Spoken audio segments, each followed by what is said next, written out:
And welcome back to the Lion's Den, everybody. We are in January 1939. I thought I might take a little break here and show you what I got in the mail today. Super excited. It was actually one package from Japan and one package from the States, and they both arrived at the same time, just as Japan is planning the Dutch demise. So, probably ironic, I'm sure. But yeah, I just really wanted to show you this just briefly, and let you see it. These are all original World War II Japanese medals. The one here in the center I got from the States, but the other ones were all part of a lot that were actually shipped from Japan. The middle one there is obviously one of my favorites. It's the Order of the Rising Sun 5th class.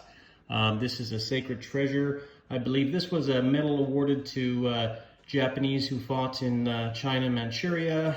So I'm going to have to do some researching on some of these because they look pretty darn awesome.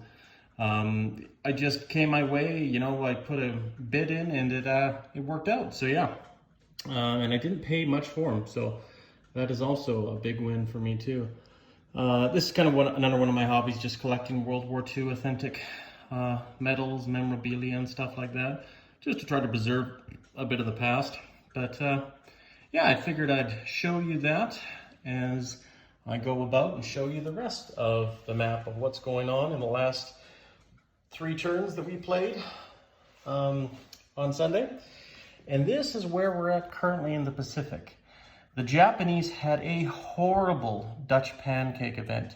They did well here in the east and took the basically undefended islands, landed troops there.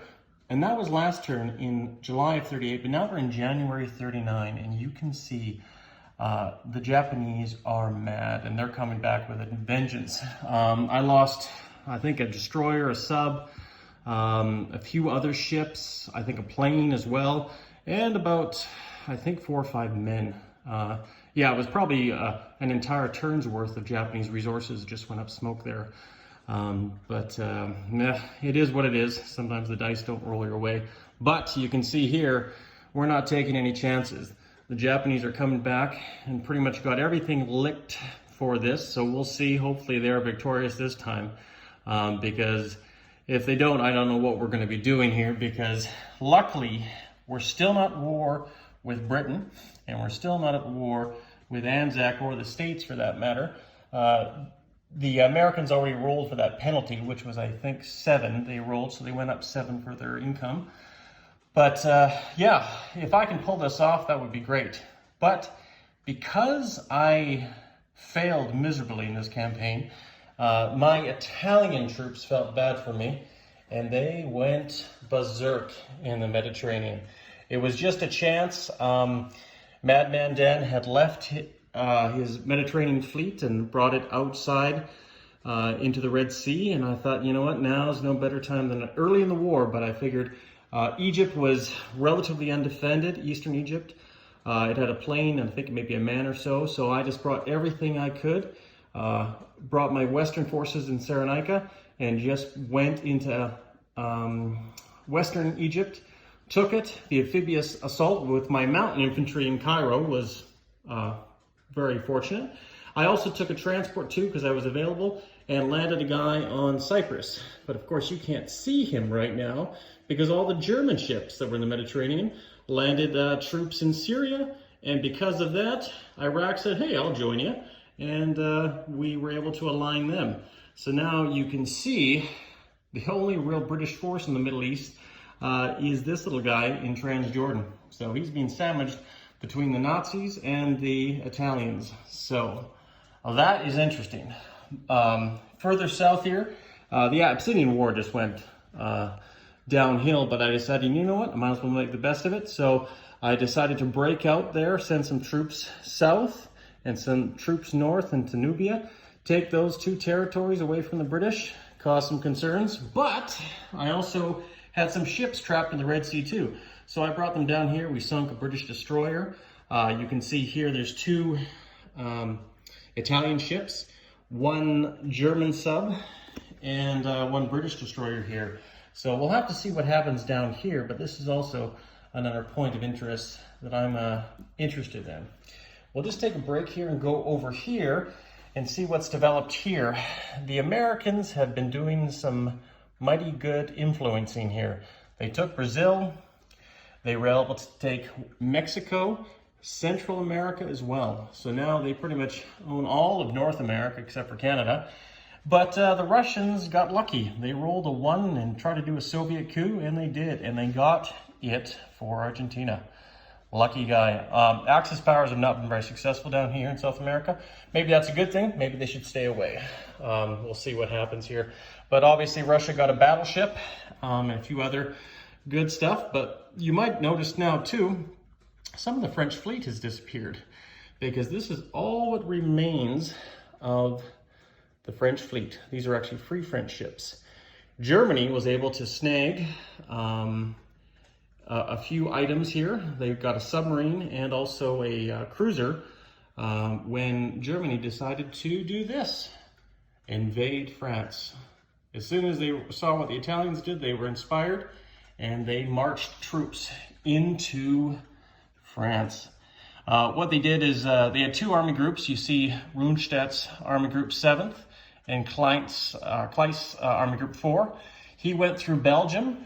And then Paris was pretty heavily protected, so we were able to use a German paratrooper, land him here in Aquitaine, move this light armor up here during our second impulse, and bring the rest of our impulses with Kleiss down through here, and also take southern France. And then they had to move back after we had encircled France and France surrendered.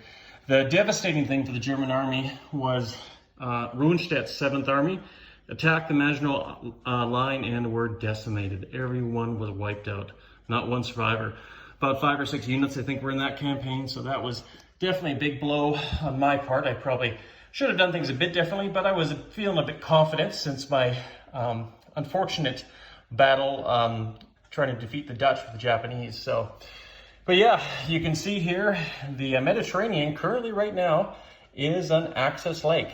An Axis lake even with Spanish nationalists and the Vichy ships too. The only ship that's even close or to is probably the Greek and the Yugoslavian ships, but of course they're still neutral at this point. So rather in 39, the Graf Spee being stunk off the coast of Uruguay, well, she's now in the Mediterranean helping land forces in Syria. So just a little change of history, and we'll just scroll up here and see the top of the table, see what's gone on there. Not much. Don't forget, we are in the middle of Japan's, or just starting Japan's turn.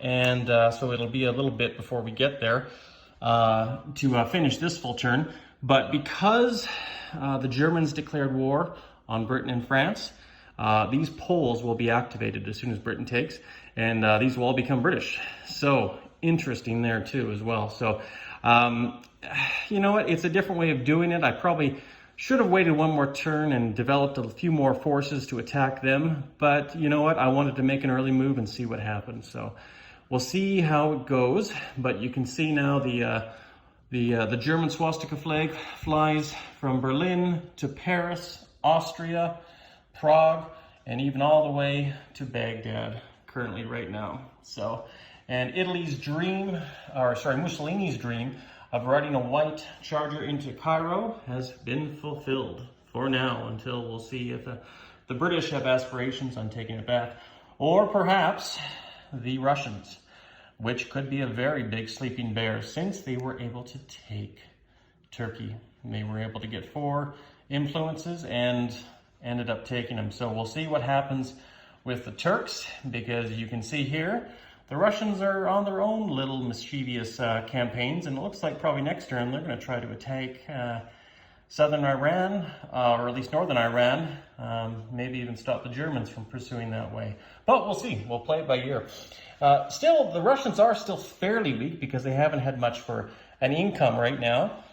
And of course, now the British are just developing. But if you look at my Navy here, when we rolled for the Vichy ships, I was actually able to get the battleship, and actually every time I've rolled for that, I've always got that that French battleship. So now it has become my new Bismarck and my new capital ship. And as well, I think there's also a light cruiser on the board that I was able to snag away. So that'll also be mine as well, if I develop it. So when you look at the British fleet, and you know, potentially some of their allies, depending on how things go here in the next few turns, who I attack, it's about the same, which is kind of nice. The German fleet and the British fleet are the same for now, but of course we can't leave out the Canadians and of course the Americans when they get over there. So that will be an interesting point if things progress.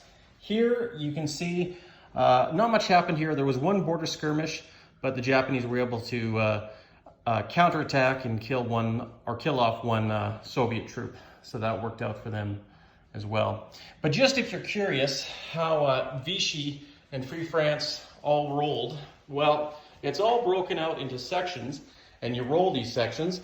And what happened was, this one was rolled, French Indochina, it went Vichy, as well as the Gambler Islands and New Caledonia. And those all become Japanese if they go Vichy. So that's what ended up with that.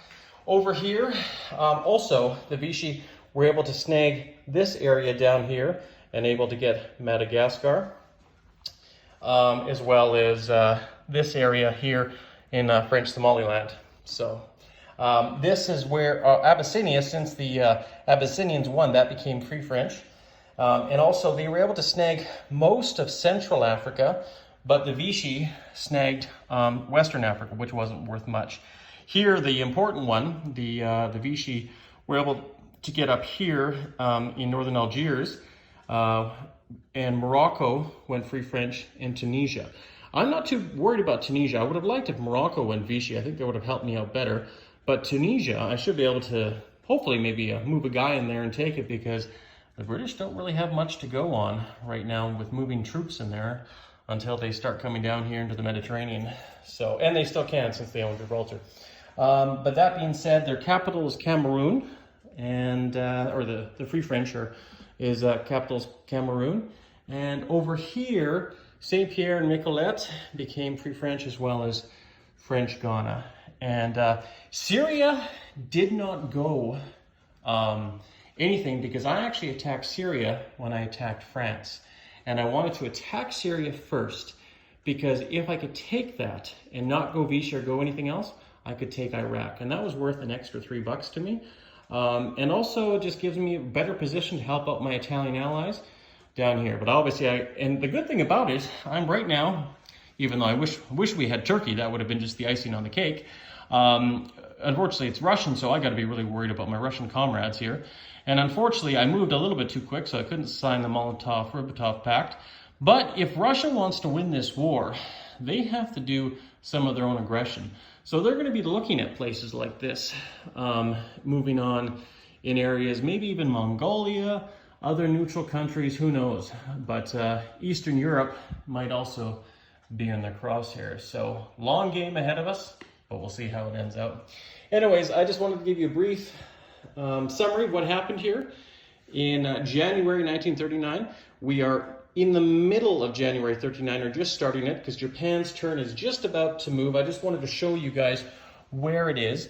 We are actually all going to get together and play Wednesday on Canada Day. So you'll get another update then, or maybe even after that.